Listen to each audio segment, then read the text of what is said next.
avec Marc-Gabriel Draghi qui est là ce soir et qui va nous parler de ce sujet si important de la monnaie. Alors il y a beaucoup de choses à dire sur ce sujet. La monnaie est-elle un simple instrument d'échange ou un outil suprême de pouvoir? Alors il y a beaucoup de choses à dire. L'observation des faits, la réalité nous montre différents problèmes. Déjà, vous avez tous vu et assisté à cette hallucinante panne d'électricité au Portugal, en Espagne et un petit peu en France il y a 10 jours, et qui nous a montré que dans l'état actuel des choses, le paiement électronique ne peut pas fonctionner. On va voir. Quelle mauvaise nouvelle. C'est pas de chance. Ah oui, ça c'est pas de chance. Donc, effectivement, ça nous a bien servi pour avancer ce que l'on souhaitait prouver au monde. Par ailleurs, on a pu constater que la monnaie peut effectivement être un instrument de coercition. Alors, je ne veux pas marcher sur les plates-bandes de Marc-Gabriel, mais moi, il y a quelque chose qui m'a vraiment frappé il y a 3 ans. Je vous rappelle que lors des convois de la liberté au Canada, il y a une 60aine de camionneurs dont les comptes bancaires ont été fermés par Trudeau parce qu'il n'avait pas envie qu'ils manifestent. Voilà un exemple très classique de coercition que l'on peut exercer sur notre argent. Maintenant, nous sommes à côté de la Suisse et vous savez qu'à Bâle, il y a la Banque des règlements internationaux et vous avez un gros bonhomme qui s'appelle Agustin Carsten, qui est le président de la banque de cette BRI, qui est, je vous le rappelle, est en quelque sorte la banque centrale des banques centrales, enfin la banque des banques centrales. Et je vais vous dire ce qu'il a dit il y a de cela à peu près 2 ans. On ne sait pas qui utilise un billet de 100 $ ou de 100 pesos. La Banque centrale aura un contrôle absolu sur les règles et règlements qui détermineront l'utilisation de l'expression de la responsabilité de la Banque centrale et nous disposerons de la technologie nécessaire. Voilà ce qu'il a dit. Alors, sa phrase n'est pas forcément claire, mais technologie nécessaire, contrôle absolu, ça devrait nous alerter suffisamment. L'Europe est en train de lancer l'euro numérique, qui sera, donc c'est une CBDC, MNBC en français, CBDC en anglais. Et au vu du caractère tyrannique de la banque qui nous gouverne en Europe, je pense qu'il y a franchement de quoi s'inquiéter. Bref, donc autant de remarques qui montrent l'importance du sujet ce soir, et je suis ravie que ce soit un spécialiste qui nous en parle. Alors, Marc-Gabriel, vous êtes juriste français spécialisé dans l'histoire du droit.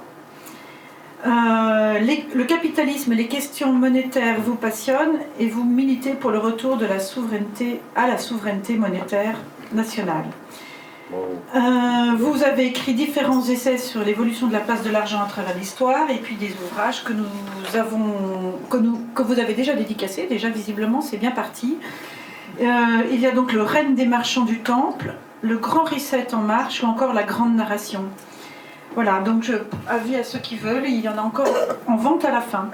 Voilà, comme d'habitude, après la conférence qui n'est pas extrêmement longue, moins d'1 heure, il y a questions et réponses. Voilà.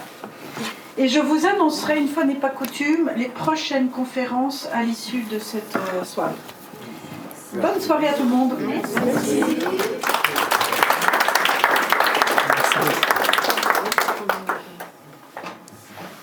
Merci Catherine pour cette présentation. Alors merci à tous pour votre présence. Alors je vais essayer de ne pas parler trop fort parce que j'ai tendance à parler un peu fort, c'est mes origines italiennes, et à parler avec les mains. Donc je vais essayer d'y aller doucement, surtout qu'on n'est pas loin de la Suisse, donc un pays tempéré. Donc je vous remercie encore une fois d'être aussi nombreux à venir m'écouter. Ça me fait chaud au cœur, ça me fait plaisir malgré ce temps un peu maussade.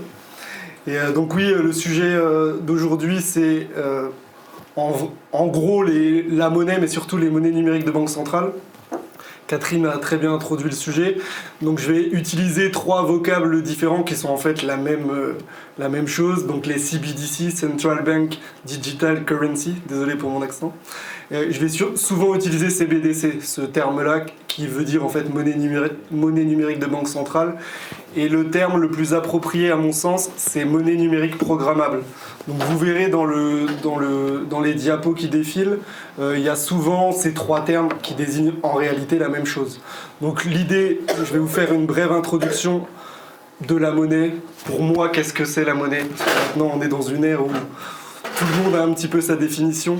Donc je vais essayer de reposer les bases et essayer d'être le plus simple possible. Voilà. Après, il y aura évidemment des questions-réponses et je pense que ce sera intéressant de discuter et d'échanger avec vous. Donc voilà, sur la première diapo de présentation, je tiens à déclarer que je n'ai aucun lien avec Mario Draghi, l'ancien directeur de la Banque Centrale Européenne. Ce n'est pas la peine de... Voilà, j'y réponds d'avance puisque j'ai le droit à chaque conférence.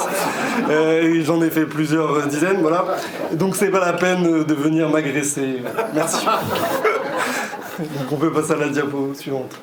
En avant-propos, je tiens à dire que évidemment ici il y a beaucoup de complotistes, je les reconnais, mais le sujet, et Catherine l'a très bien précisé, c'est un sujet qui devrait être débattu sur tous les grands médias. En fait, ce qui est anormal, c'est que nous nous réunissions malgré tout avec des groupes restreints pour parler d'une question qui est fondamentale, qui est celle de l'avenir de la monnaie. Voilà. Et pour vous dire que c'est pas totalement complotiste, il y a un dirigeant blondinet qui, 2 jours après son investiture, a signé un décret présidentiel sur l'interdiction aux États-Unis des monnaies numériques de banque centrale. Alors ça veut pas dire que Donald Trump est le sauveur, parce qu'on y reviendra après, surtout que c'est quand même un partisan pro-crypto, donc pro-crypto-monnaie, on y reviendra. Mais en tout cas, il y a un décret présidentiel aux États-Unis qui interdit explicitement l'élaboration, qui interdit à la Réserve fédérale de travailler sur les monnaies numériques programmables. Voilà.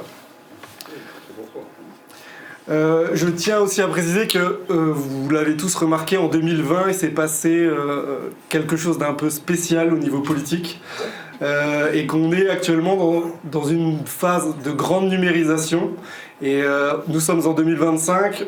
On pourrait dire qu'on est à la moitié de ce que certains appellent l'agenda 2030, qui est en fait un programme politique porté par ce que moi j'appelle une hyperclasse, c'est-à-dire le capitalisme des parties prenantes, des gens bien placés qui souhaitent nous imposer certaines politiques.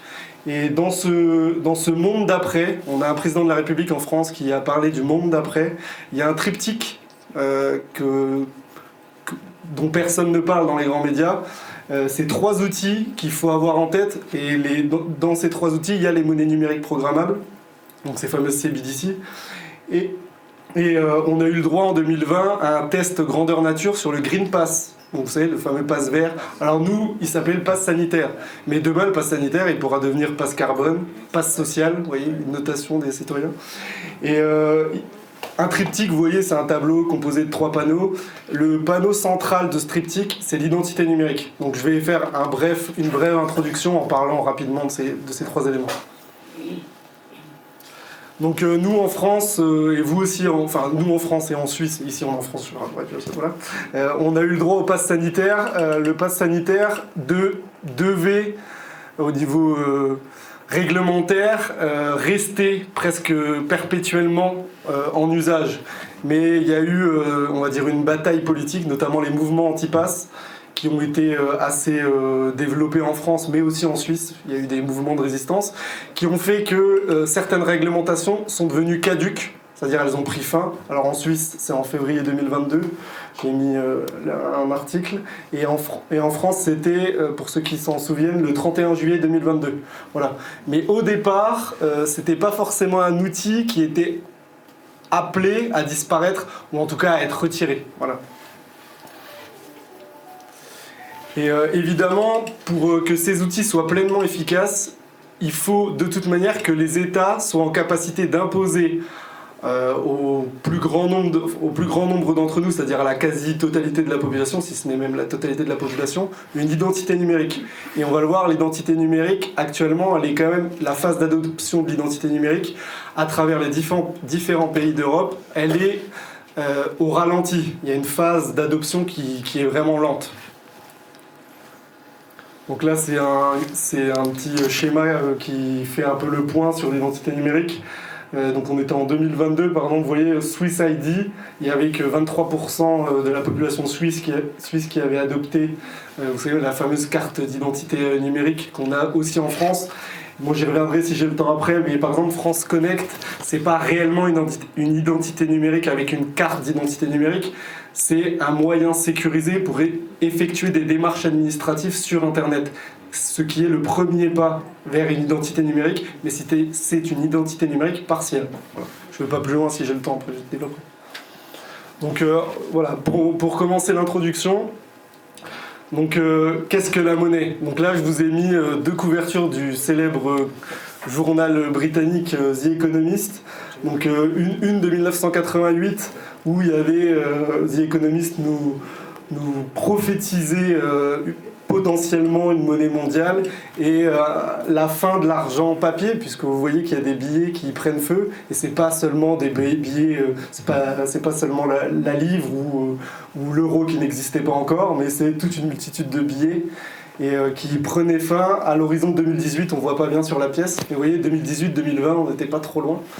Et sinon là vous avez une de 2022, donc qui est plus récente, et qui parle du GovCoins, c'est-à-dire de la pièce des gouvernements qui pourrait éventuellement permettre un contrôle un peu plus important des populations que ce que permet l'usage de l'argent actuellement.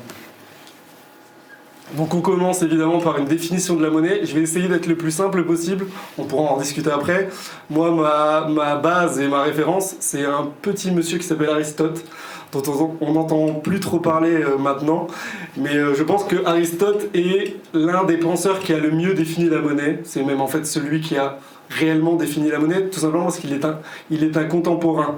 La monnaie, ce n'est pas quelque chose qui a toujours existé. Les échanges ont toujours existé, mais la monnaie, c'est un outil. Et la monnaie, elle a émergé à une certaine période de l'histoire de l'humanité. C'est un outil, on va dire, qui a été créé par les humains et qui a émergé à une certaine période. Donc Aristote, il est du 4e siècle avant Jésus-Christ, et il avait cette définition assez simple, qui moi me convient. La monnaie, c'est alors il l'avait développé, je vais revenir après, mais la monnaie, c'est le morceau de métal précieux estampillé par la cité. Voilà. Là, pour moi, c'est une définition assez concrète. Certains ne seront pas d'accord actuellement, mais c'est une définition assez concrète. Donc, sur cet outil, il a développé trois fonctions monétaires classiques. La première, c'est un moyen d'échange, un intermédiaire. Vous voyez tout ce que c'est, ça permet d'échanger. La deuxième, un instrument de mesure, une unité de compte. Ça permet de quantifier et de mesurer la valeur. Et la troisième, une réserve de valeur. Alors ça, actuellement, elle est un petit peu moins mise en avant quand on a un billet qui s'appelle l'euro et qu'on a des billets en papier ou même une simple monnaie scripturale. Mais ça, c'est les trois fonctions classiques de la monnaie et il faut les avoir en tête. Voilà. On peut passer. Mais il y a une fonction suprême de la monnaie dont personne ne parle. C'est que la monnaie, alors pour un juriste, c'est facile de le dire, mais la monnaie, en fait, c'est du droit impératif. C'est une norme impérative à laquelle personne ne peut déroger. C'est pour ça qu'elle est liée au souverain. Alors s'il y a des bitcoiners dans la salle, on aura peut-être un débat après, mais si la monnaie en grec, ça se dit nomisma, nomisma ça vient de nomos, la loi fondamentale. Donc la monnaie, c'est ce qui vient de la loi. Donc si vous retirez le caractère normatif à la monnaie, ce n'est plus de la monnaie. C'est autre chose, c'est une conception viciée de la monnaie. Donc vous comprenez un peu après les dérives, ça introduit les dérives actuelles. Donc je vous ai mis Yuval Noah Harari, pour ceux qui connaissent, qui est un des grands penseurs du Forum économique mondial de Davos, qui lui a écrit un livre sur l'histoire de l'humanité et qui a sa propre définition de la monnaie. Il y a des choses vraies dans son histoire de la monnaie, notamment le shekel d'argent qui a été utilisé à Sumer. C'était un petit lingot d'argent qui permettait les échanges, mais en fait ce n'était pas encore de la monnaie au sens classique du terme. La monnaie, en fait, elle arrive avec le monde gréco-romain. Elle arrive avec Philippe II de Macédoine, le père d'Alexandre le Grand, et les principes d'Aristote, si vous voulez. C'était il y a 2500 ans. Je me permets d'aller un peu vite. Et il y a une caractéristique qui est fondamentale et qu'il faut garder en tête dans cette problématique des futures monnaies numériques programmables, c'est que la monnaie, de tout temps, elle a été fongible. Donc la fongibilité, je vous l'ai dit là, c'est ce qui se consomme par l'usage et qui peut être remplacé par des choses de même nature, de même qualité et de même quantité. Un billet de 5 euros, c'est un billet de 5 euros. Même s'il y a Mario Draghi qui signe et puis qu'il y a un numéro, vous pouvez les changer contre un autre billet de 5 euros, il a la même valeur. Une pièce de 10 francs or, c'est une pièce de 10 francs or. Voilà. C'est une des caractéristiques très importantes, la fongibilité. Et pour faire le lien, il y a un auteur qui est assez peu connu et que je vous invite à aller lire, c'est Laurence Lessig, qui a écrit un article qui est extraordinaire, qui fait 1 page, donc c'est pas très compliqué à lire, qui a écrit un article « Code is law ».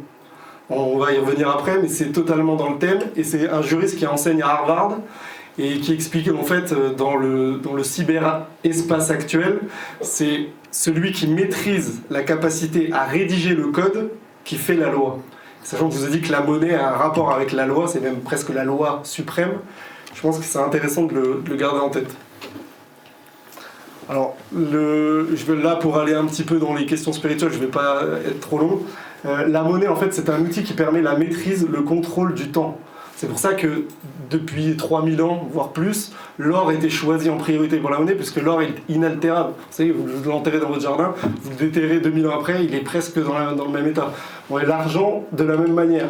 Donc, c'est important de comprendre que celui qui détient le pouvoir monétaire, de la création monétaire, il a en quelque sorte une capacité de maîtriser le temps des populations qui gouvernent. Voilà. Il y a un lien entre la monnaie et le temps des autres. Vous comprenez bien que plus vous avez d'argent, plus vous êtes en capacité de maîtriser votre temps à vous. Voilà, pour comprendre facilement la chose. Pour revenir à Aristote, Aristote avait décrit et exposé le bon usage de la monnaie et le mauvais usage. Le bon usage qui a été repris ensuite par Marx. Le bon usage de la monnaie, c'est ce que je vous ai mis, c'est bien, service, après argent, en échange de biens, services. Donc vous avez un menuisier qui fabrique des meubles, il se fait payer son meuble pour après acheter sa viande et aller à l'épicerie pour acheter sa nourriture. Ça, c'est le bon échange, vous voyez, c'est l'échange constructeur, celui qui met la société vers le haut.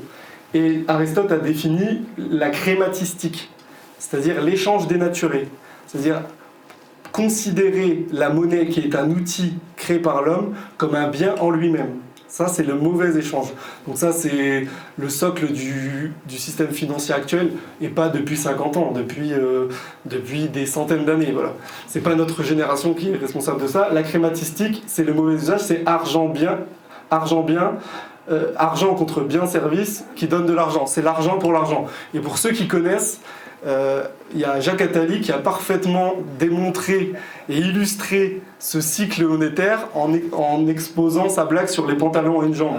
Pour ceux qui connaissent, il y a quelqu'un qui achète des pantalons à une jambe et à la fin c'est Christian qui se trouve avec des pantalons à une jambe, mais il dit mais qu'est-ce que je vais faire moi avec des pantalons à une jambe? Il dit non mais t'as pas compris, c'est fait pour vendre, acheter. Voilà. Donc ça c'est la parfaite illustration de ce qu'est la crématistique. Et j'expose brièvement, donc je vous ai mis saint Thomas d'Aquin, l'usure est un vol, c'est le vol du temps qui n'appartient qu'à Dieu. Voilà. L'usure, c'est la mauvaise conception de la monnaie, voilà. Le mauvais usage.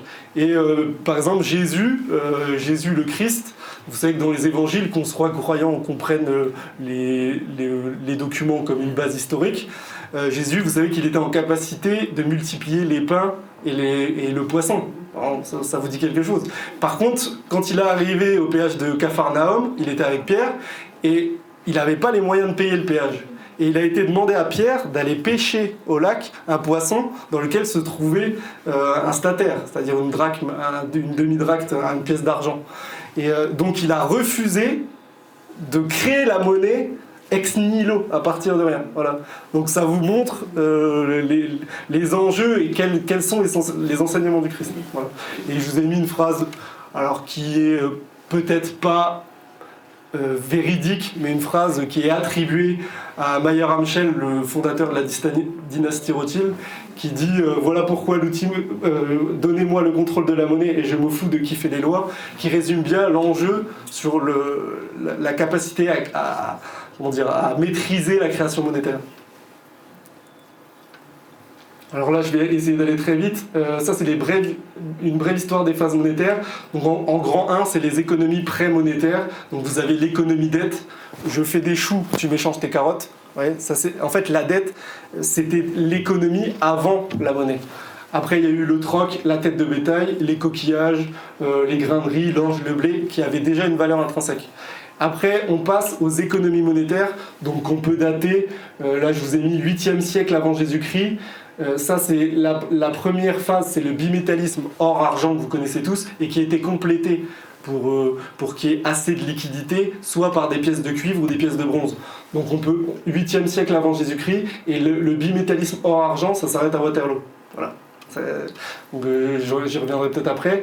À partir de Waterloo, on a la puissance britannique, qui est la puissance mondiale, c'est pour ça que je vous ai mis le lion qui a la patte sur le monde.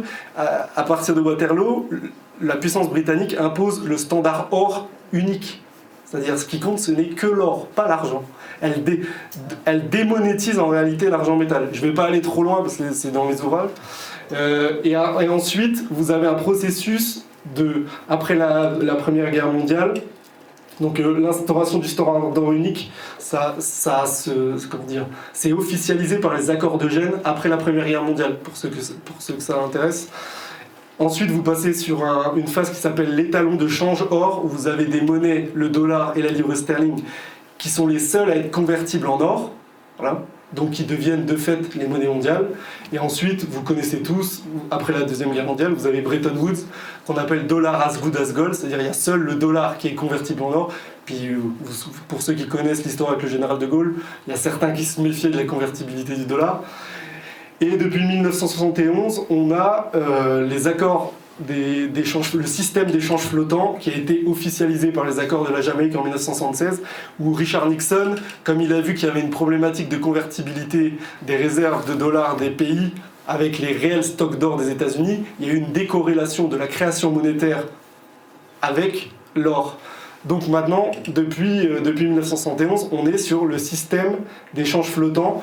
Et en fait, pour ceux, je pense que ça vous dit tous quelque chose, on est sur le système de l'argent-dette. C'est-à-dire, c'est la planche à billets, on crée la monnaie ex nihilo, et c'est pour ça qu'on appelle ça les monnaies fiat, qu'il en soit ainsi, on crée à partir de rien. Voilà. Et c'est pour ça que là, sur la dernière phase de l'histoire monétaire, on est peut-être sur la décennie 2020-2030, vers encore une autre phase qui est l'instauration des monnaies numériques programmables, donc la sacralisation de la création monétaire ex nihilo. C'est-à-dire on remplacera la loi, la monnaie, par du code. Voilà. Et c'est tout le sujet de la conférence. Donc là, je vous ai fait un bref schéma. En gros, le système actuel, ça peut être illustré par les crédits font les dépôts. Donc vous faites un crédit, il y a de la monnaie qui est créée, et dans ce système, donc ça explique la montagne de dette actuelle. Vous voyez, en 2024, la dette publique mondiale, c'est 100 000 milliards de dollars en fin 2024. Voilà. C'est que la dette publique, hein. Je ne vous parle pas de la dette privée, et la dette des entreprises. Donc, et en gros, dans ce système, quand vous remboursez la dette, vous détruisez la monnaie. Donc en fait, on est aussi dans une problématique où il y a un excès de capital, contrairement à ce qu'on pourrait croire. Voilà. Donc voilà, ça c'est la situation actuelle.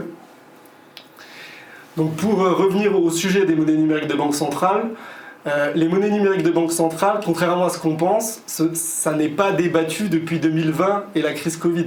Il y a un narratif qui a été mis en place progressivement. Alors là, c'est la vision, je le dis, ultra-complotiste, qui est la mienne. Mais il y a un narratif qui s'est fait, voilà, qui a essaimé et qui a pénétré toutes les sociétés. Donc souvenez-vous, en 2007-2008, il y a la fameuse crise des subprimes. Ça vous dit quelque chose? Lehman Brothers, les CDO, CDS, les prêts hypothécaires, voilà.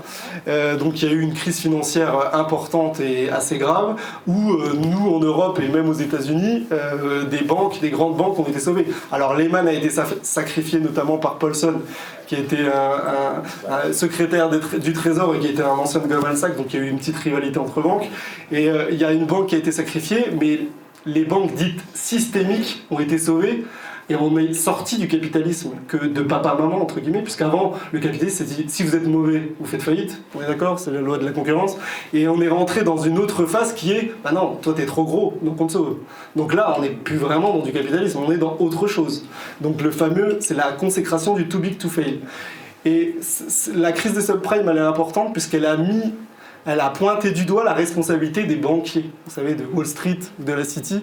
Et donc c'est important de comprendre que le système, il a forcément dû mettre en place des politiques de défense, puisque la responsabilité des banquiers avait été, des banquiers au sens large, hein. Voilà, c'est pas, j'incrimine pas tout le secteur, mais c'est des grands banquiers avaient été mis sur le banc des accusés. Et d'ailleurs, à Wall Street, vous aviez Goldman Sachs, JP Morgan qui prêtaient serment, il y a eu des commissions d'enquête.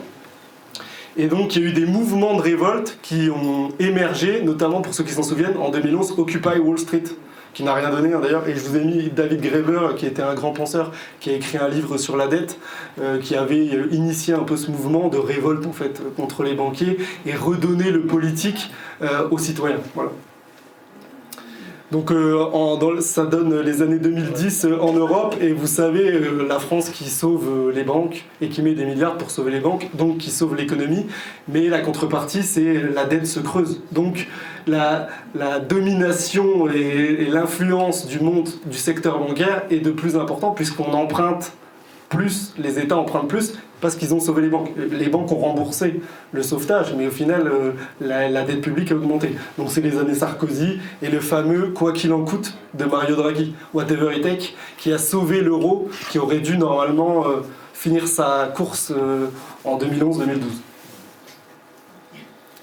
Et j'ai oublié, il y a eu aussi la mise en servitude pour dette de la Grèce, qui est un fait notable en Europe, puisque c'était la première fois que la Troïka exerçait son pouvoir sur un pays dit souverain qui, malgré les élections, pour ceux qui se souviennent de Tsipras, n'a pas réussi à sortir de l'étau euro. Et dans cette crise financière des subprimes, il y a eu la panacée est arrivée, le sauveur est arrivé, le fameux Bitcoin. Donc cette monnaie numérique qui doit tous nous sauver, avec un prophète ou un messie qui s'appelle Satoshi Nakamoto, qui a inventé une monnaie qui est alors réellement révolutionnaire, mais c'est pas une monnaie, c'est un système de paiement révolutionnaire qui est basé sur la blockchain, je vais revenir. Et c'est basé sur le SHA-256, qui est un code élaboré par la NSA, National Security Agency, qui est un code open source, il n'y a pas de souci, mais il y a toute une dynamique qui a été construite au niveau technologique pour faire émerger le Bitcoin. Voilà. Donc j'ai mis Nick Szabo, qui était le prédécesseur de Satoshi Nakamoto, qui avait inventé le BitGold, pour ceux qui ont un peu cette connaissance-là. Très tôt, contrairement au narratif des bitcoiners, très tôt le bitcoin il a été mis sur le devant de la scène. Dès 2011, vous pouvez aller chercher sur les archives d'internet, vous avez des articles du Monde qui vous parlent du bitcoin comme monnaie de l'internet, monnaie virtuelle révolutionnaire, et je leur dis c'est un système de paiement révolutionnaire. Et vous avez les grandes institutions, la Banque Centrale Européenne en 2012, la BRI dès 2013, qui écrivent des rapports sur ce phénomène Bitcoin, qui est réellement un phénomène. Mais à travers des déclarations, notamment comme Christine Lagarde, vous avez un good buzz et un bad buzz. Et on voit le Bitcoin émerger progressivement dès 2011. Voilà. Et 2011, c'est une batte. Alors le Bitcoin a été créé par Satoshi Nakamoto, selon la légende officielle, en 2009. Mais 2011, c'est une date très importante, parce que vous savez, il y a eu la première transaction Bitcoin de quelqu'un qui a acheté une pizza. Donc c'est devenu réellement une monnaie parce qu'il a acheté une pizza. Voilà.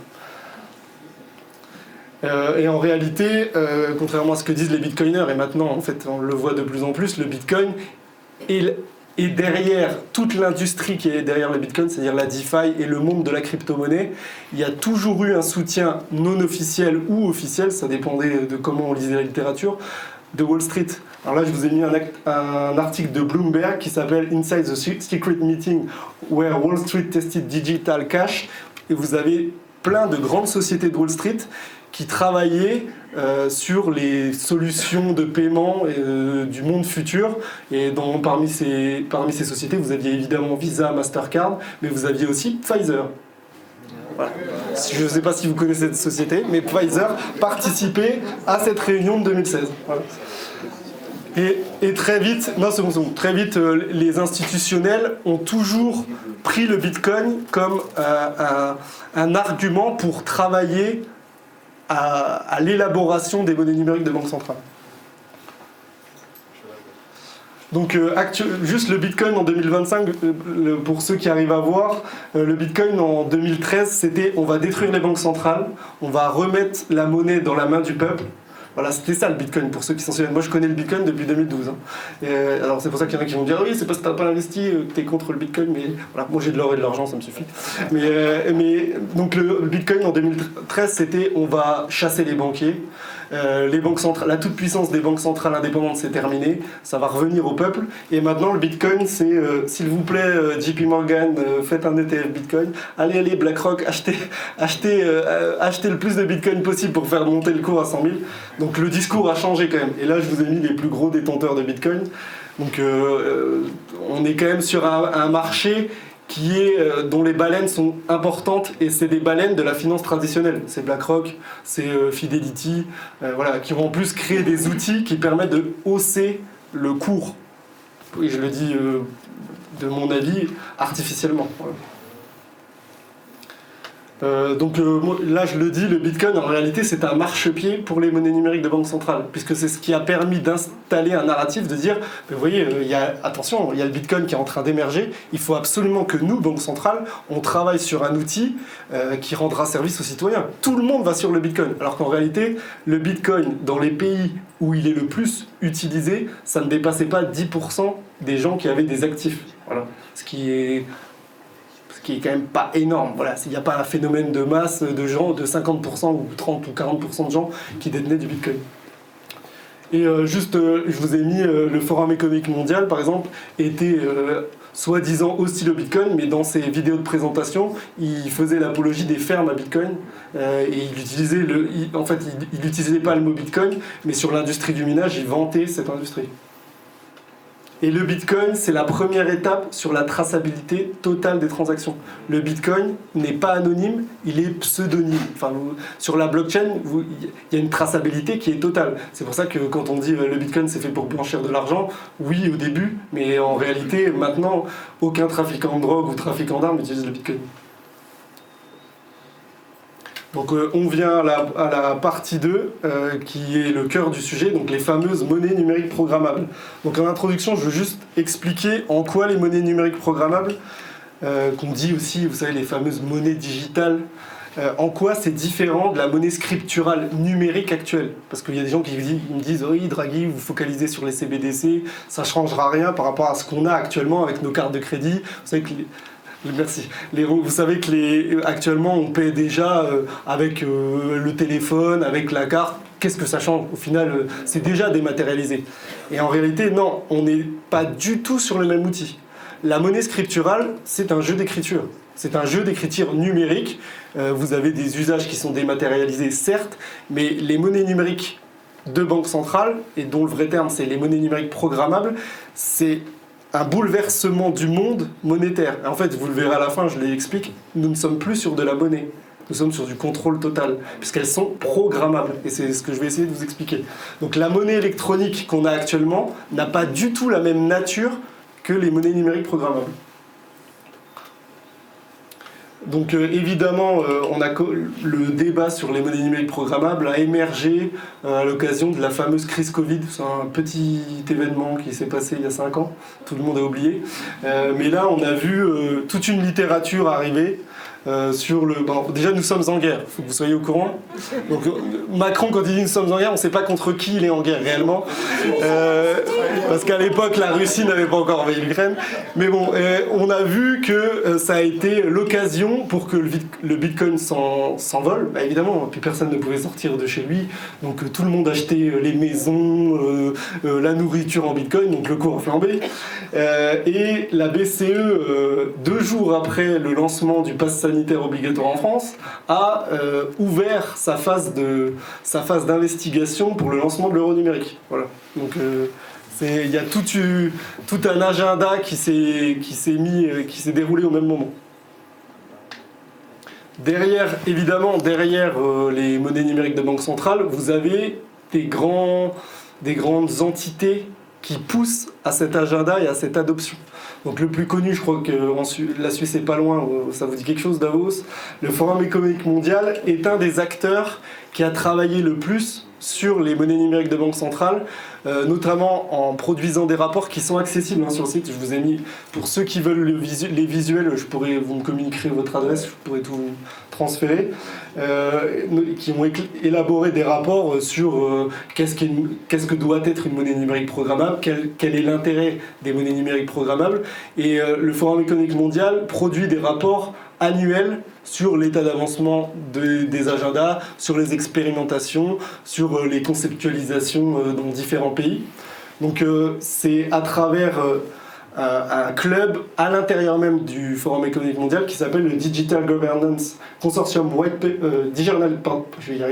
Digital Currency Governance Consortium, donc le DCGC. Et je vous ai mis ceux qui ont siégé fréquemment dans ce consortium, et vous retrouvez celui qui vient d'être élu à la tête du Canada, ce fameux Mark Carney. Et j'ai mis aussi Benoît Curé, qui est le président de la Haute Autorité pour la Concurrence en France et qui était un ancien de la BRI. Et vous avez à côté le PDG de Visa et le PDG de Mastercard. Donc vous comprenez qu'ils ont un intérêt à travailler à la question. Et je vous ai mis aussi Jacob Frankel, qui est un des anciens présidents de la Banque d'Israël et qui a travaillé aussi, un ancien de chez la Chase Bank, voilà. Donc il y a vous pouvez retrouver les noms. C'est des gens très professionnels qui produisent un bon travail. Et les monnaies numériques de banque centrale, en réalité, elles visent. Je vous ai parlé du triptyque du monde d'après. C'est aussi un outil qui rentre pleinement dans l'instauration et la mise en application de la fameuse 4e révolution industrielle. Vous savez, c'est la nouvelle révolution industrielle qui a été théorisée par Klaus Schwab en 2016 dans son titre du même nom, la 4e révolution industrielle, qui est l'ouvrage le plus important de Klaus Schwab. Donc malheureusement, il a dû prendre sa retraite là, il y a quelques jours, mais 88 ans c'est mérité, même s'il a été un peu poussé à la porte. Mais pour ceux qui veulent lire du Schwab, je vous conseille la 4e révolution industrielle, puisque c'est son ouvrage le plus intéressant. Voilà. Donc alors là c'est l'aspect le plus technique et le plus important. Alors, j'espère que je vais réussir à lire pour bien expliquer. Mais en fait, la vraie révolution technologique, c'est pas forcément la monnaie digitale. Enfin si, c'est la monnaie digitale, mais en fait le sous-jacent technologique, c'est la blockchain, c'est la chaîne de blocs en français. C'est ça la véritable révolution technologique. En fait, c'est un livre de compte inviolable, infalsifiable, qui a été popularisé ou qui a émergé grâce au Bitcoin, puisqu'en fait Bitcoin c'est le token le jeton de la blockchain Bitcoin. Et c'est ça le plus important, c'est la blockchain. Donc la blockchain, alors là je vais essayer de lire, donc c'est une technologie de stockage et de transmission d'informations. Et c'est un registre ou encore une grande base de données offrant de hauts standards de transparence et de sécurité. Voilà, ça c'est ce qu'il faut comprendre. Elle est inviolable, donc vous savez qu'il y a beaucoup de tentatives de hackers russes, iraniens ou ivoiriens même des fois. Donc c'est important d'avoir un système qui soit ultra sécurisé. Et la blockchain, c'est réellement un système révolutionnaire et qui n'est pas propre à s'appliquer qu'à la monnaie. Par exemple, sur le cadastre, sur des relevés de propriété, il y aurait un intérêt à avoir une blockchain. Voilà. Après, la problématique, c'est que ça rend l'outil potentiellement liberticide. Voilà. Je vais essayer de pas prendre trop de temps. Il y a une distinction à faire entre les chaînes de blocs privés et publics. En gros, le Bitcoin est dit une chaîne de blocs privée, voilà, parce qu'elle est visible de tout le monde. Tout le monde a accès à l'information quand il y a une transaction. Par contre, les chaînes de blocs... le Bitcoin est une chaîne de blocs publique, excusez-moi. Et par exemple, s'il y a un euro numérique, la chaîne de blocs sera privée. C'est-à-dire ce sera, vous savez, un anonymat, mais contrôlable. C'est-à-dire, il y a des gens qui pourront voir ce qui se passe, mais pas tout le monde. Votre boulangère, quand vous irez acheter, elle ne pourra pas voir combien vous avez sur votre valise, votre wallet. Derrière en fait, les monnaies numériques de banque centrale, il y a aussi un projet qui est plus global, qui est la transformation du système financier de demain. Je vous ai dit que la crise des subprimes a avalisé un nouveau capitalisme, et en fait il y a un projet derrière qui s'appelle la tokenisation des actifs. C'est-à-dire en fait la transformation totale et globale des actifs financiers dans le monde numérique, et que tout soit sur la blockchain et qu'on transfère, pour que les gens comprennent, par exemple l'immobilier soit tokenisé, qu'on puisse investir sans avoir besoin d'acheter un immeuble, la pierre, donc un risque concret, et qu'on le jetonise, pour employer un mot barbare français. Et ça, c'est un projet qui est porté à la fois par le Forum économique mondial, un de ses exécutants, BlackRock, qui est moteur notamment dans le narratif et qui fait beaucoup de sorties sur les grands médias américains, qui dit que c'est un objectif important, c'est la tokenisation des actifs. Donc je vous ai mis Larry Fink. Et c'est aussi porté par, évidemment, la Banque des règlements internationaux, qui pilote en réalité ce projet-là. Je suis désolé, je suis obligé d'aller un petit peu vite. Donc là, je vous ai mis la définition d'un token, et Catherine en a parlé. Vous avez Augustine Carsten, qui est le président de la BRI, et qui explique aussi que la tokenisation va révolutionner le système financier de demain, ce qui est vrai, hein, au niveau technique, il n'y a pas de problème. Et j'ai oublié de le dire, pour qu'il y ait une tokenisation du système financier, il y a un critère qui est obligatoire et qui a été donné par Larry Fink il y a quelques semaines, c'est que l'identité numérique est fondamentale. Vous êtes obligé que les acteurs et les participants de ce nouveau système financier adhèrent à l'outil identité numérique, puisqu'en fait l'objectif c'est de sécuriser au maximum les transactions. Voilà. Donc c'est quelque chose, j'en parle rapidement, mais la tokenisation, c'est quelque chose qui est discuté depuis maintenant plusieurs années, et en particulier depuis la crise Covid. Il y a aussi un élément technique qui est important de comprendre, c'est les smart contracts. Les smart contracts, c'est-à-dire les contrats intelligents. Alors les contrats intelligents, c'est ce qui permet la programmabilité de la monnaie. Alors je vous l'ai mis, c'est ce qui... Alors Christine Lagarde, quand on a parlé de programmabilité de la monnaie, ou Fabio Panetta, qui était chargé de la mise en place de l'euro numérique, on dit non, attendez, la monnaie ne sera pas programmable, attendez, par contre ça permettra les paiements conditionnés. En fait, les paiements conditionnés, c'est de la monnaie programmable. Pour donner un exemple, alors évidemment, il ne donne pas ces exemples-là, mais c'est un code qui permet de donner une fonction, d'allouer une fonction sur l'utilisation de, je vous dis n'importe quoi, de 500 € par exemple. On pourra demain produire un code qui vous dira sur votre allocation, par exemple on vous verse une allocation, vous vous souvenez pendant la crise Covid, les chèques bois ou les chèques énergie, où on avait des chèques, des subventions pour payer son énergie, ça c'était la crise ukrainienne pardon, on a eu tellement de crises, maintenant en fait l'État, si vous avez une monnaie numérique de banque centrale, il pourra vous faire votre virement dont vous avez le droit à 400 €, mais comme la CBDC elle sera programmé, conditionné, vous ne pourrez pas acheter, ce sera comme en fait c'est un ticket de rationnement, il y aura cette fonction-là, vous ne pourrez pas l'utiliser pour aller acheter un téléviseur. Quand on prend la prime de rentrée de Noël, la prime de rentrée pour les gamins, vous ne pourrez pas acheter de téléviseur, parce qu'en fait la monnaie, elle aura une fonction qui lui sera attribuée. Et ça, c'est la révolution technologique des smart contracts.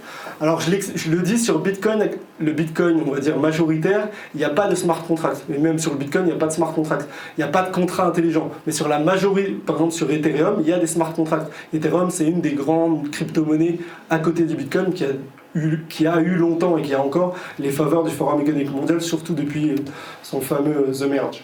Donc les smart contracts, c'est fondamental. Les monnaies numériques de banque centrale, elles auront des smart contracts. Elles auront une possibilité de mettre des contrats intelligents qui mettra une condition à l'usage de la monnaie. Et par exemple, en Chine, ça permet à l'État chinois de faire en sorte que, par exemple, 500 yuan, ils aient une date d'expiration. C'est-à-dire ça vous empêchera par exemple d'épargner à long terme. Voilà. On vous dira, là on vous donne 100, mais il faut que vous les ayez utilisés dans un an, sous un an. Voilà. Ce qui n'est pas possible actuellement. Donc j'en ai pas parlé, mais Catherine l'a dit en introduction, et je pense que c'est fondamental. Le premier objectif des monnaies numériques programmables, en réalité, c'est un combat contre l'argent liquide. Puisque l'argent liquide, par principe, il n'est pas traçable. Donc évidemment, l'argent liquide, c'est mal parce que ça permet le financement du terrorisme. Ça permet, quand il y a un virus, il se met sur les billets et il décide de tuer les porteurs de billets.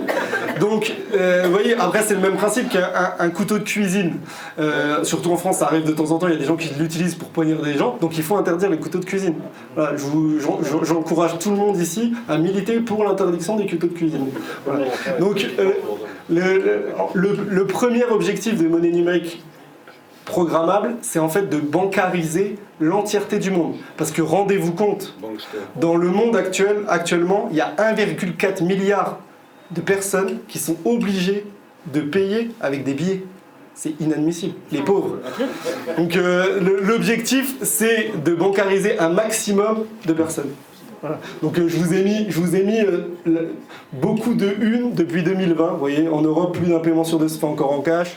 Baisse l'inexorable déclin du cash. Il y a aussi une volonté, en fait c'est aussi les banques qui retirent de plus en plus la mise à disponibilité de l'argent liquide. Voilà. Parce que c'est un projet, tout simplement parce que, je vous le dis, ça coûte aussi aux banques. Ça coûte de mettre de l'argent liquide à disposition. Donc là, je vous ai mis rapidement pour vous expliquer la structure des monnaies numériques programmables. Ce qu'il faut bien comprendre, c'est que la monnaie numérique programmable, elle n'est pas forcément dans sa conception.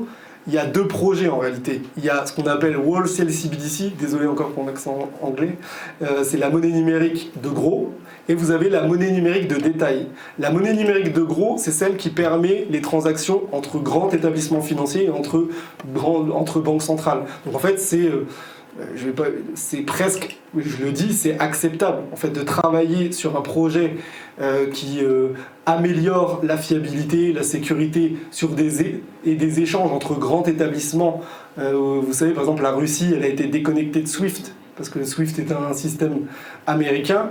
Et les Russes, ils ont avant tout lancé leur monnaie numérique programmable, parce que le rouble numérique arrive aussi pour 2025, surtout sur l'aspect monnaie numérique de gros. Voilà. Par contre, il y a l'autre volet qui est la monnaie numérique de détail, qui est alors, c'est donner la possibilité à la population, vous savez, c'est comme le pass sanitaire au départ, pour ceux qui veulent. Pour ceux qui veulent, la capacité d'avoir un cash plus, vous savez, l'argent liquide mais numérique. Voilà. Donc les banques travaillent aussi à ça, et en fait c'est cet aspect-là qui est quand même problématique au niveau des libertés, voilà, qui a un aspect, évidemment, vous aurez le choix, hein. Vous aurez toujours le choix. Voilà. Allons-y.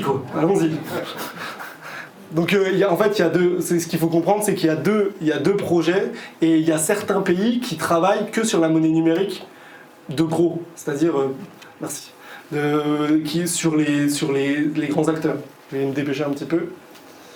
Donc là, en gros, vous avez trois types d'architecture. En gros, la monnaie numérique de banque centrale, soit vous avez directement un compte à la banque centrale, et ça c'est problématique pour les banques commerciales, puisque les banques commerciales créent actuellement 90% de la masse monétaire. Et vous avez différentes architectures, on reviendra peut-être s'il y a des questions. Vous avez celles qui conservent, on va dire, les banques commerciales comme détaillants détaillant des futures monnaies numériques programmables. Et puis vous avez un système hybride. Je vais passer un peu rapidement parce que là c'est vraiment technique. Et alors que Catherine a eu le bon pressentiment, elle a parlé de, vous savez, de la fameuse panne d'électricité. Ah oui, mais attendez, on parle de paiements digitaux, d'argent digital, mais bon, s'il y a une panne d'électricité, qu'il n'y a plus d'internet, eh ben, figurez-vous qu'ils ont travaillé la question. C'est-à-dire, en fait, évidemment, c'est un argument qui est revenu facilement à leurs oreilles. Donc, il y a la plupart des grandes monnaies numériques programmables, donc on peut citer l'euro numérique, le yuan numérique, le rouble numérique, bon, pas le dollar, mais la livre aussi, la pound. Elle travaille à un axe, et le yen aussi, le yen japonais, travaille à ce que les paiements soient possibles, même en cas de coupure d'électricité et d'accès à Internet. Donc, vous n'avez pas de crainte à avoir. Voilà. Vous aurez toujours la possibilité d'acheter, de faire vos commissions grâce à votre téléphone portable ou votre coupon avec votre QR code. Et ça, c'est important. Non, mais après, là, j'en rigole, mais d'un point de vue technique, c'est quand même assez fort, et quand on parle d'argent, on trouve toujours des solutions techniques. C'est ça qui est intéressant, et ça marche en fait avec, vous savez, les cartes SIM. Et pour ceux qui connaissent aussi les réseaux sociaux, les petits malins, vous savez, quand vous mettez votre téléphone en mode hors ligne ou en mode avion et que vous prenez en photo la story Instagram et puis que la personne elle ne le voit pas. Bon, ça marche un peu sur le même principe. Je ne vais pas plus loin. Et donc là, c'est pour juste terminer sur le fait que le principe des monnaies numériques de banque centrale, c'est le code, comme le Bitcoin. Et un code, par principe, ça se change. Donc là, je vous ai mis pour les bitcoiners, il y en a forcément dans la salle, j'ai toujours des bitcoins. Pour les bitcoiners, ça c'est la cathédrale Bitcoin. Le code Bitcoin, si vous voulez, le Bitcoin c'est une cathédrale de code. Le Bitcoin en 2013, c'est pas du tout le même qu'en 2025. Il y a eu plein de choses qui ont changé au niveau technique, il est beaucoup plus performant et techniquement c'est pas le même. Et ça c'est les différents forks, c'est-à-dire en fait il y a des gens qui ont des conceptions du Bitcoin différentes. Voilà. Mais demain, la conception qui compte, c'est celle qui est majoritaire en fait sur la chaîne. Je vais pas plus loin parce que c'est pas une conférence sur le Bitcoin, mais c'est pour dire que de toute manière, le code, c'est pas, vous voyez, il n'est pas immuable. Et demain, le Bitcoin, même si les Bitcoiners disent que non, demain il peut changer. Et il peut, s'il y avait des gens qui possédaient beaucoup de bitcoin, qui sont un rocher noir un petit peu, qui est plein de bitcoin, ils pourraient presque être en capacité de changer, surtout que les investisseurs du bitcoin investissent aussi dans le minage. Et il y a une problématique sur c'est un terme un peu technique, mais sur la concentration de la capacité de la puissance de calcul. Bon, je m'arrête là pour ceux qui veulent poser des questions, mais en fait quand vous investissez sur des fers à minage, il y a le halving qui donne une rétribution, et en fait il faut avoir des épaules de plus en plus solides pour supporter les coûts du halving, les coûts du minage, pardon. Et l'objectif final des monnaies numériques de banque centrale, c'est donc la fusion entre les pouvoirs de l'information et de l'argent, le fameux big data, big money. Ouais. En fait, ce qu'on veut, c'est vous contrôler par l'argent, mais l'information, et l'argent deviendra une information. Dominique a acheté un lien avec Sylviane ou avec Régis, et ça, c'est ça qui est important. Et alors je m'arrête là, je n'irai pas plus loin, mais derrière, vous avez plein d'outils qui sont discutés actuellement. Vous avez les fameuses smart cities, vous savez, les villes intelligentes, ça tombe bien, il y a les smart contracts, il y a toujours des trucs intelligents. Il y a le pass carbone, vous avez la facture électronique obligatoire en France qui arrive pour les entreprises, et vous avez aussi le crédit social en Chine. Vous savez, les systèmes de notation pour savoir si vous êtes un bon citoyen ou pas. Voilà. Et ça, comme ça a été dit aussi par Catherine, le système du crédit social, ça se fait même actuellement sans monnaie numérique de banque centrale. C'est-à-dire les camionneurs canadiens, c'était déjà un système de crédit social. Et en France, on l'a pour, vous savez, ceux qui faisaient les casserolades, qui tapaient sur les casseroles, puis qui recevaient des amendes par la reconnaissance vidéo. Ça existe, hein, alors qu'en fait, il n'y a pas de base légale. Donc évidemment, et là pour finir, les monnaies numériques, c'est la fin de la monnaie. Ce n'est plus de la monnaie. C'est autre chose, c'est ce qu'on appelle un ticket de rationnement en fait. Et bon, ça vise. Mais comme on est en guerre, vous comprenez bien que le ticket de rationnement, il a un intérêt. Parce qu'il faudra de toute manière organiser la gestion des ressources. Voilà. Donc j'ai mis un petit peu les coupures de presse. Et même la Suisse, qui a une réputation de neutralité, Hein, faut quand même qu'elle aille un peu à la guerre, la Suisse. Hein. Alors la partie 3, je vais essayer d'être rapide, c'est pour expliquer que l'agenda des monnaies numériques programmables, c'est un agenda mondial. Ça n'est pas qu'un problème franco-français ou de l'Union européenne, c'est un agenda mondial. Alors après, avec la réserve dont j'ai parlé juste avant, c'est-à-dire il y a des pays qui travaillent sur les monnaies numériques de gros. Par contre, les monnaies numériques de gros, elles appellent presque nécessairement à une application demain dans la population. C'est-à-dire c'est la première étape. C'est là où il faut se poser des questions. Alors en Suisse, en Suisse, vous avez de la chance, ou contrairement aux Français, pour ceux qui sont suisses, c'est qu'il y a un peu plus de débat politique au niveau institutionnel. Même si au final, le droit, on lui fait dire ce qu'on veut, il y a une capacité... Bien sûr, mais en France, où c'est un État centralisé, on tape et c'est les services de renseignement qui disent « Attendez, il faut peut-être arrêter là, parce qu'il y a les Français...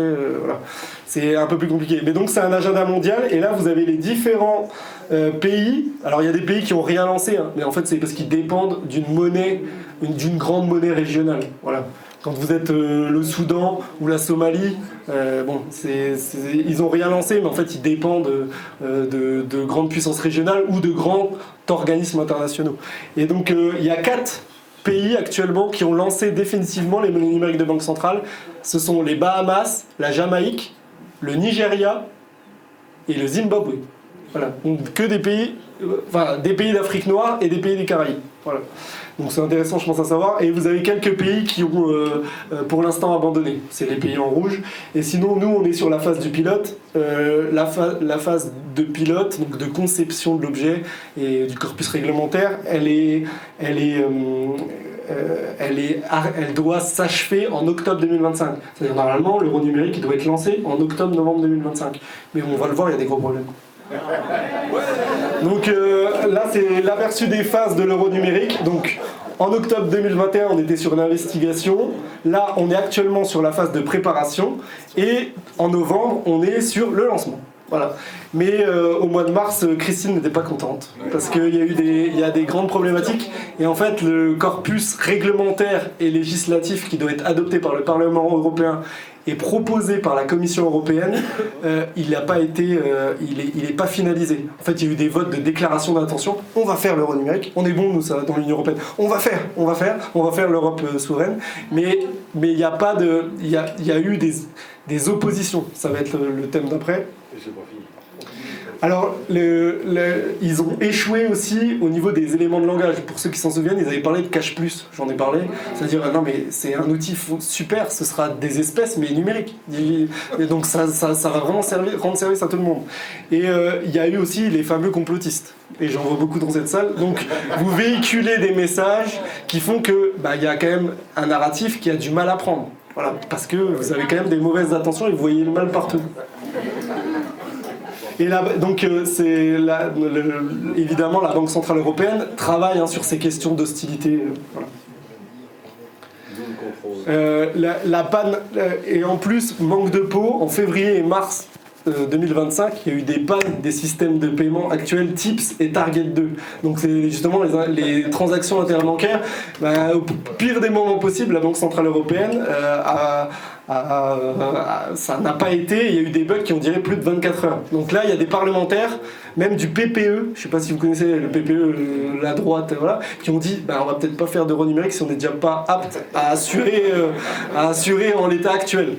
Donc il y a même une hostilité presque des partis traditionnels qui dit attendez, il faut peut-être qu'on soit sûr de ce qu'on fait. Voilà.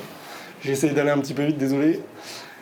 Donc il y a aussi des obstacles des professionnels, et ça je pense que c'est très intéressant. C'est-à-dire en fait les banques commerciales en Europe sont assez, pas toutes, mais il y a une grande partie qui sont hostiles, puisqu'en fait il y a une grande partie des banques, certaines banques qui sont en faillite, et en plus l'euro numérique, en fait on ne sait pas qui fait quoi et dans quelles conditions et comment certains secteurs de l'activité bancaire vont être préservés. Donc il y a des banquiers qui disent oui mais l'euro numérique il va affecter le ratio de liquidité des banques, comment quel système bancaire on souhaite et comment on le met en place en fait. Parce qu'il y a quand même un peu un début de soviétisation. Ça ressemble à un début de soviétisation. Donc, après, c'est ce qu'on appelle le capitalisme des parties prenantes, n'oubliez jamais, c'est le capitalisme des parties prenantes. Et il y a eu des départs aussi, Fabio Panetta, Benoît Curé. Alors en Suisse, la situation n'est pas la même, parce que, pour le meilleur ou pour le pire, j'ai mis la Suisse est plus précise, discrète et efficace, par rapport à l'euro numérique ou par rapport aux Français. Non mais les Suisses, ils ont vraiment élaboré, sont vraiment en avance sur l'élaboration... sur l'élaboration de... Ouais, j'ai fait la bêtise.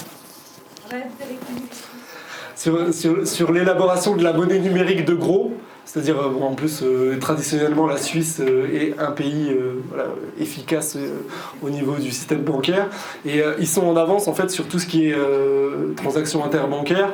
Bon, j'ai mis Antoine Martin qui est un ancien de la Réserve fédérale américaine, moi ça me fait toujours rire au niveau des... Voilà, bon, j'ai rien dit, mais qui est vice-président de la BNS et qui est un ancien de la Réserve fédérale.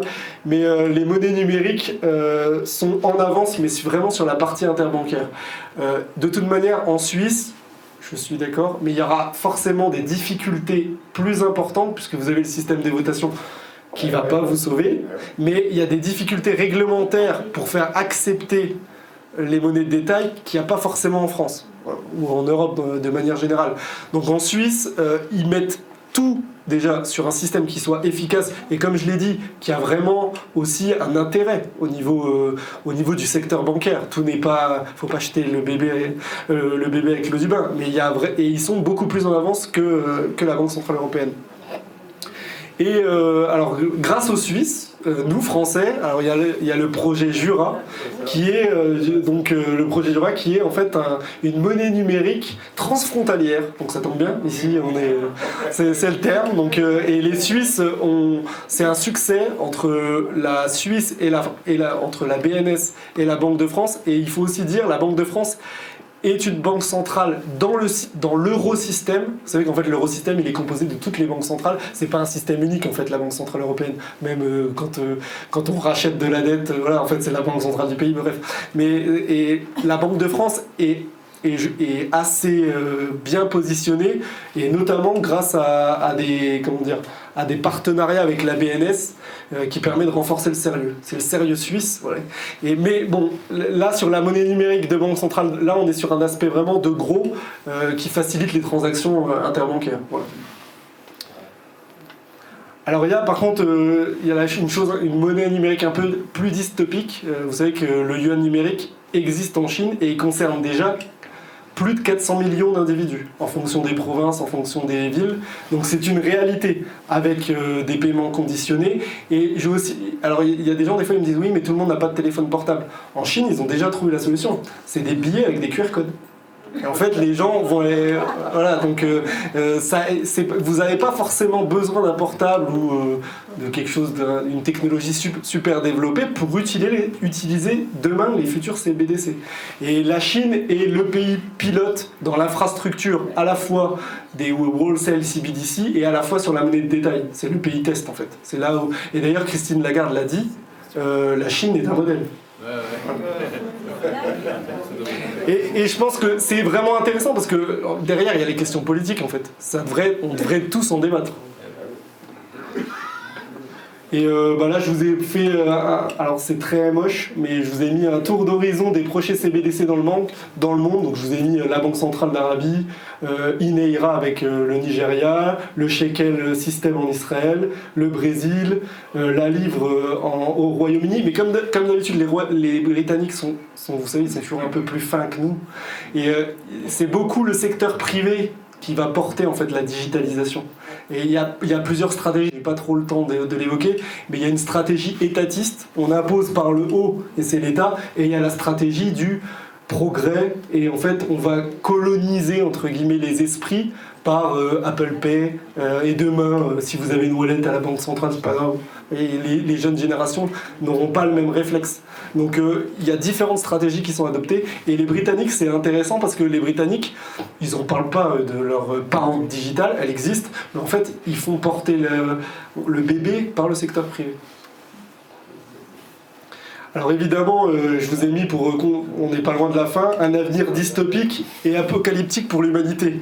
Il y a 10-15 ans, j'étais malheureusement déjà complotiste, et on parlait, vous savez, du paiement avec la puce RFID sur le doigt, donc la marque de la bête. Vous voyez, j'ai la Vierge derrière moi.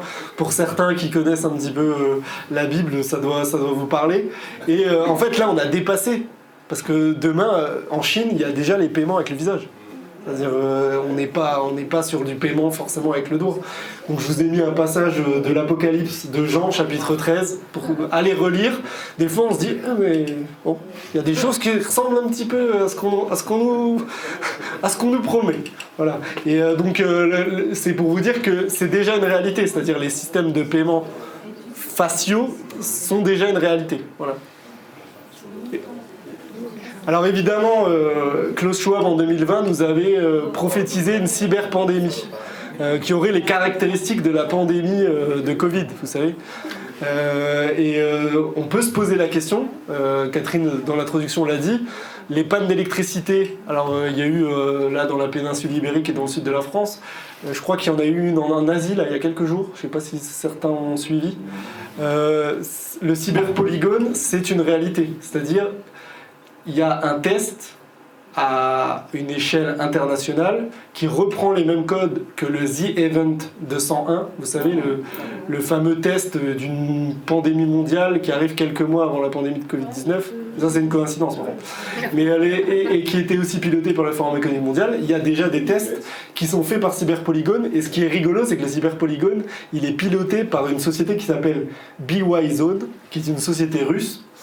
Et qui a des liens, et les ambassades de Russie dans certains pays font la promotion de BYZone. Donc vous voyez, demain s'il y a des hackers russes qui mettraient en péril notre infrastructure numérique ou qui provoqueraient un blackout, bon, en tout cas il y a déjà des tests qui sont faits dans ce sens.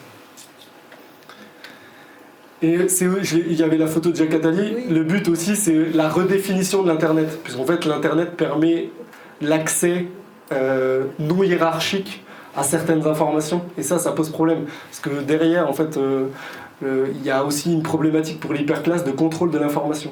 Il y a des informations qui fuitent, et ça, c'est quand même problématique. Donc derrière, le reboot de l'Internet, avec une identité numérique, c'est fini l'anonymat sur les réseaux sociaux pour insulter ou troller, il y a aussi un intérêt, c'est-à-dire en fait de contrôler l'information, et en plus derrière, avec des monnaies numériques de banque centrale qui permettent de contrôler si vous soutenez des médias alternatifs ou des associations, il y a aussi un intérêt politique. Donc ma phrase de conclusion, c'est évidemment, ils sont homo, mais pas Deus. Voilà. Parce que... Voilà, et il n'y a pas de jeu de mots, hein. C'est au sens latin. Même s'il y a Yuval Noah Harari, c'est aussi pour rappeler que des fois, quand on aborde certains sujets, ça peut être anxiogène, et on se dit non, on est foutu. On est foutu, il faut rien faire, on va attendre. Alors qu'en réalité, il y a plein de batailles qui ont été menées, et notamment des collectifs, des associations, qui ont permis de gagner certaines batailles. Est-ce que la guerre est gagnée ? Non. Mais est-ce que certaines batailles ont été gagnées ? Oui. Pour arriver ici, est-ce que vous avez présenté un pass sanitaire ? Non. Donc il faut, je pense, remercier et encourager les gens qui se battent, et même qui divulguent une information entre voisins, qui arrive à convaincre le membre de la famille, puis au moins sur certains... Après, pas aller dans le délire complotiste comme moi je suis un méchant complotiste, mais au moins dire, attends, là ça devrait quand même poser des questions. Là jusqu'où ça s'arrête, voilà. À quel moment ça s'arrête. Et donc c'est intéressant de comprendre qu'ils se prennent pour des hommes-dieux, mais ils ne sont pas des hommes-dieux. Et il n'y a qu'un Dieu. Et lui seul est grand et tout-puissant, et lui seul verra tout ce qui se passe. Voilà. Donc c'était pour vous dire qu'il ne faut jamais perdre espoir, et que de toute manière, la vie est un combat. Voilà. Et j'ai pas fini. C'était... Je suis en retard peut-être. Ah non, ça va. Ça va. Donc en fait, vous savez, il y a un peu le slogan en 2030, vous ne posséderez rien, mais vous serez heureux. Et moi, je tenais à vous dire que le but... Des fois, on me dit, oui, mais qu'est-ce qu'il faut faire ? En fait, ce qu'il faut faire, c'est essayer de tout posséder. Et il y a une phrase de... c'est pas Bernados, je l'ai plus en tête, c'est un écrivain catholique qui dit... Barès, qui dit il faut tout avoir pour tout mépriser. Pour moi, il y a du sens à ça. Et en fait, moi, je vous dis, en 2030, vous posséderez tout et vous serez heureux. Vous aurez l'arme, la maison, votre petit village que vous aimez bien, le pépé René qui vous apprend à bricoler, le travail manuel, l'or, l'argent, la belle voiture. C'est matériel, ça veut rien dire ce que je vous ai mis. Mais c'est pour vous dire, ce qui les embête, c'est que qu'il n'y ait pas d'adhésion à « Ah oui, là j'ai été 2 fois voir mamie en voiture dans l'année, là c'est fini, là mon empreinte carbone, elle est horrible, les critères... En fait, eux, ils veulent que vous soyez dans une anxiété perpétuelle qui vous conduit à avoir peur, et je reprends la phrase des évangiles du Christ qui dit « Ne pas craindre, croire seulement ». Et croire, c'est croire en Dieu, mais aussi en vous. C'est-à-dire, demain, le soleil se lèvera. Il se lèvera à l'est et il se couchera à l'ouest. Donc, contrairement à ce qu'on veut vous imposer, vous êtes le maître. Dieu est le maître, et voilà. C'est ni idole, ni maître. Mais ça, je pense que c'est important. Et demain... Même s'ils veulent que vous mettiez le casque, que vous soyez dans la réalité augmentée, vous pouvez dire non. Le pass sanitaire, il y en a plein qui ont dit « Ah non, ah non. » Donc vous pouvez dire non. Mais là, je prêche des convaincus.